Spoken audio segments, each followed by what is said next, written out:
Hello guys, or maybe just myself, because I'm pretty much talking to myself. Yeah, I want to talk about Kingdom, so I'm gonna talk about Kingdom.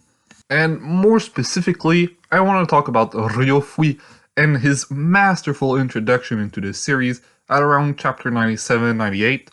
And this is pretty much like the thing that made me love Ryo Fui as a character and as an antagonist, and it basically just solidified him as one of my favorite antagonists of all time, and my second favorite in Kingdom. So yeah, let's get into it. So I think to understand how good this introduction for Ryo Fui is, you need to go back to the beginning of the story, because even though Ryo Fui is formally introduced around chapter 97-98, he actually is there for the entirety of the previous 100 or so chapters. And it's the build-up to this amazing scene that makes Ryo Fui's entrance so goddamn good. So yeah, let's get into the build-up of Ryo Fui. So in Seikyu's Rebellion, the first arc of Kingdom, we learn two important things about the political situation of the state of Qin, the main state of the story.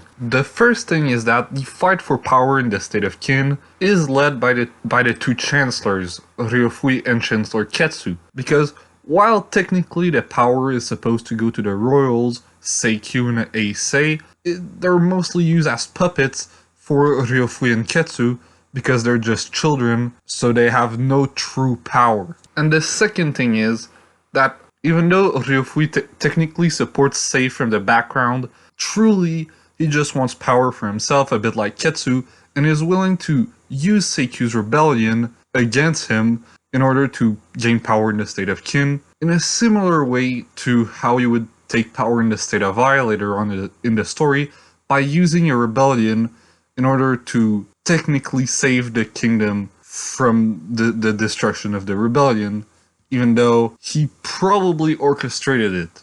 I mean, if you think about it, Seikyu's rebellion was probably in part manipulated by Ryo Fui, and the only thing that went wrong in his plan was actually that Eisei would succeed, because his odds were pretty bad.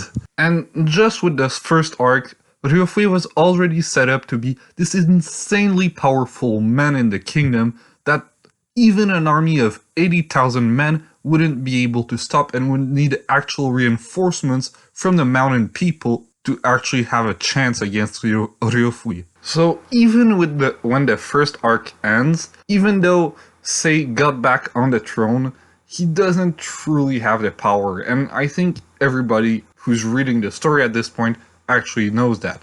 But we don't know to what extent Ryo Fui truly is powerful in the kingdom, because the second arc focuses on a campaign arc that doesn't have much to do with the political situation in the state of Qin. And right after that, we get back to the palace, and there's an assassination attempt on Sei's life. And at the end of it all, our heroes succeed at stopping the assassination, and we get to know who was behind this assassination attempt. And it was none other than Ryo Fui. And just when we're discussing about how to deal with this and how to approach fighting Ryo Fui, he actually shows up. Surprise, motherfucker! And this is the stage that sets up the masterful introduction to Ryo Fui. So naturally, there's a lot of build-up that leads to this crucial moment that's close to the 100 chapter mark. First off, he's powerful enough in the kingdom that even an army of 80,000 isn't enough to stop him. Second, he's probably behind the entire rebellion of the first arc. And finally, he actually sent assassin to kill Sei. Obviously, this guy's a pretty bad dude, and he has to be stopped.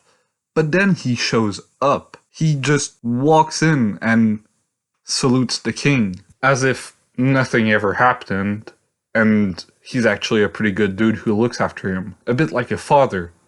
Well, he might be, that maybe, but he's not really. And just before he walks in, we see all his vassals walk in, and I love the art and the insane proportions used to show just how more powerful they are than Sei's men. Like, they're towering over everyone, and nobody can do a thing against them. At least, that's the feeling it's supposed to give you, and that's the feeling everybody has in the room right now. And then again, Ryo Fui just walks in as if nothing really matters, and when he salutes the king, he almost looks like a good guy, which is kinda troubling.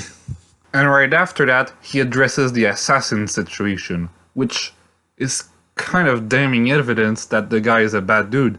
Like, if anyone sends an assassin on any king, they're supposed to be pretty much dead. Like, that's how it goes in fiction. You don't just send assassins and then if you're discovered, you just brush it off. But that's exactly what happens. Ryo Fui admits to the crime, and despite admitting to it, Sei is forced to brush it off as some joke. And so everybody in the rooms just brushes it off and laughs it off, which is just an incredible show of power of Ryo Fui, because even though he sent assassins to kill Sei, nothing can be done to stop him, because that is how powerful he is.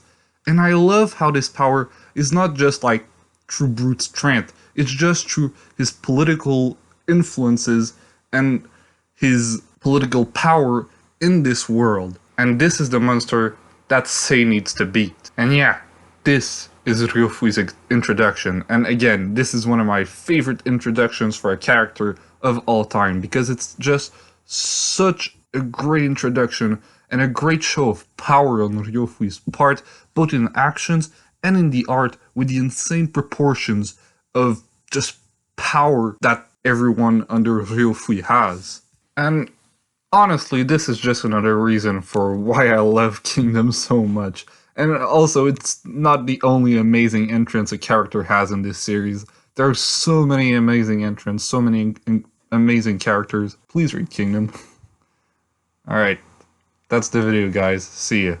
Or just me alone. Well, it was fun talking about Ryo Fui. Alright, ciao bye.